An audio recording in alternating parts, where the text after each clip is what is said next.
7 trucs psychologiques pour qu'une femme te court après.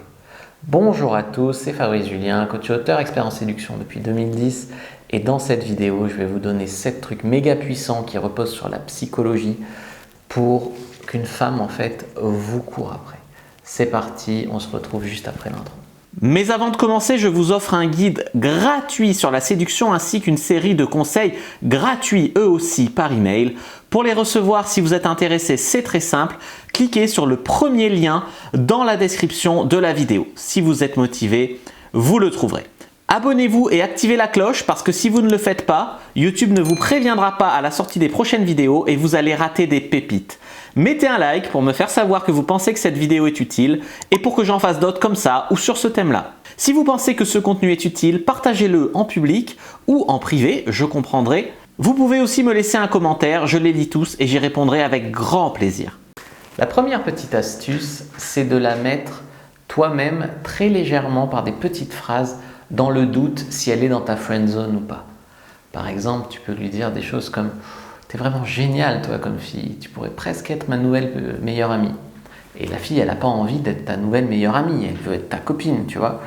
Donc tu peux vraiment comme ça faussement la rentrer dans la friend zone et que la fille, elle se dise « Attends, mais il me drague ou il me friend zone, on m'a jamais friend zoné avant, normalement c'est moi qui friend zone, qu'est-ce qui se passe, etc. » En deux, c'est plus un truc à ne pas faire qu'un truc à faire, mais pourtant c'est un truc que je vois les 3/4 du temps chez les mecs, c'est les mecs qui s'infériorisent. Merci d'avoir accepté de parler avec moi. Merci d'avoir matché avec moi. J'espère que j'aurai le plaisir de t'inviter au restaurant. Voyez comment à travers toutes ces petites phrases, vous sous-entendez qu'elle a plus de valeur que vous. Je ne suis pas en train de dire que vous devez l'écraser et être un impoli, mais vous devez tout simplement comprendre qu'une femme a du mal à sortir avec un mec qui a moins de valeur qu'elle. Donc au moins traitez-la comme votre égal, pas de piédestal. Le troisième, alors celui-là il est coquin, le troisième c'est de nonchalamment lui poser une question sur sa copine. Par exemple, vous l'avez rencontrée en boîte, elle était avec une copine. Surtout, je vais vous dire si sa copine est moche. Voilà. Plus elle est moche, plus ça marche. Parce que si sa copine est vraiment mignonne, elle peut être jalouse d'elle. Et donc, ça va moins marcher. Ça va plus faire de la rancœur. Elle va dire « Qu'est-ce que ça avec ma copine, s'il te plaît hein ?» C'est pas des émotions comme ça, on veut la mettre. Ça, c'est mauvaises émotions. C'est plus qu'on veut la mettre dans une émotion où on va lui dire comment va ta copine, donc une copine dans laquelle normalement elle ne se sent pas en concurrence, pour qu'elle dise ah, quoi quoi non mais intéresse-toi à moi plutôt, je n'ai pas envie de parler de mes amis, là j'ai envie que tu parles de moi. Après ça peut marcher avec une copine mignonne aussi, mais vous prenez plus le risque si elle a un mauvais niveau d'estime d'elle-même qu'elle se braque. Donc ça marche mieux avec une copine qui n'est pas réputée pour sa séduction, quoi. Voilà, malheureusement, pour son faire-valoir, quoi, malheureusement. Quatrième levier, les amis, celui-là aussi il est puissant, c'est faire genre que tu as une mauvaise décision, faire genre que tu veux la protéger. Je ne sais pas si tu aurais raison de sortir avec moi, j'ai pas envie de te faire du mal. Ou alors, tu sais, quand elle te dit t'es beau et tout, tu vas dire tu sais pas tout sur moi et puis c'est pas mon meilleur atout ça, tu sais. Et vraiment l'intriguer à mort et en même temps mettre cette petite touche un peu bad boy, tu vois. En 5, bien sûr, si tu veux plus de femmes qui te courent après, il faut 1. Rencontrer plus de femmes, 2. Avoir un lifestyle qui communique plus de succès. Plus tu as de succès, plus tu y dégages du charisme. Bien sûr, on peut travailler le charisme sans avoir le succès, mais le charisme peut aussi être une conséquence en fait du succès. Donc, plus tu vas avoir confiance en toi, etc. Donc, travailler vraiment là-dessus, ça peut aussi faire que plus de femmes vont te courir après. En 6, tu peux jouer à la présélection sur les réseaux sociaux. Alors, celui-là est subtil. Il ne s'agit pas que tu aies des tas de photos où tu embrasses des filles, parce que là, elle va se dire, lui, c'est un coureur, lui, c'est un dragueur, lui, c'est bon. Surtout si elle t'a embrassé déjà des filles qu'elle connaît, où il ne faut jamais répondre.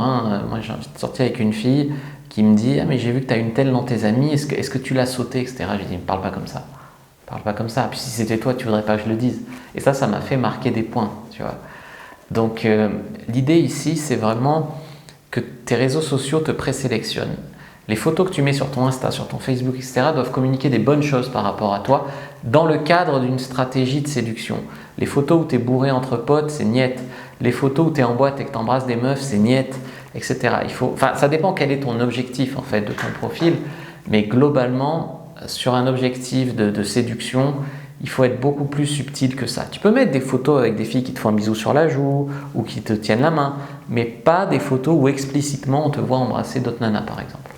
Mais après, si tu as des jolies filles dans ta liste d'amis, si tu as des jolies filles où tu es pris en photo avec, c'est clair que la fille, elle va se dire, bah, s'il fréquente des jolies filles, c'est que c'est un mec bien, donc c'est qu'il est rassurant. Les filles font souvent ce petit raccourci dans le cerveau, et donc ça rassure sur ta normalité, et ça la met plus en position de vouloir se valider à tes yeux. Et la 7e astuce, c'est que tu sais, comme le chat et la ficelle, si le chat ne peut jamais attraper la ficelle, c'est comme si tu lui donnes la ficelle sans la faire bouger. Il ne va pas s'y intéresser. Il n'est pas con le chat. Donc si c'est hors d'atteinte, il ne va pas jouer. Donc là, les femmes, c'est pareil. Donc là, les femmes, ça veut dire que tu dois leur laisser l'espoir peut-être un jour de t'avoir. Tu dois laisser cette petite porte entrouverte. Sinon, elles vont cesser de te courir après. Donc tu dois être quelque part ou paraître accessible pour elles. Et ça, c'est vraiment important. Donc il faut vraiment jouer avec l'espoir. Tant mieux si tu veux vraiment qu'elle te court après pour sortir avec elle après. Mais dans tous les cas, si tu veux qu'une femme te court après, un élément majeur, un ingrédient majeur, c'est l'espoir. Donc laisse-la parfois t'attraper, laisse-la parfois te toucher un peu. Voilà, j'espère que cette vidéo vous aura plu, qu'elle vous aura appris des choses. Si c'est le cas, n'hésitez pas à rétribuer avec un like, un commentaire. C'est très important pour l'algorithme. Moi, je vous dis à bientôt. Que le dieu de la séduction soit avec vous les amis.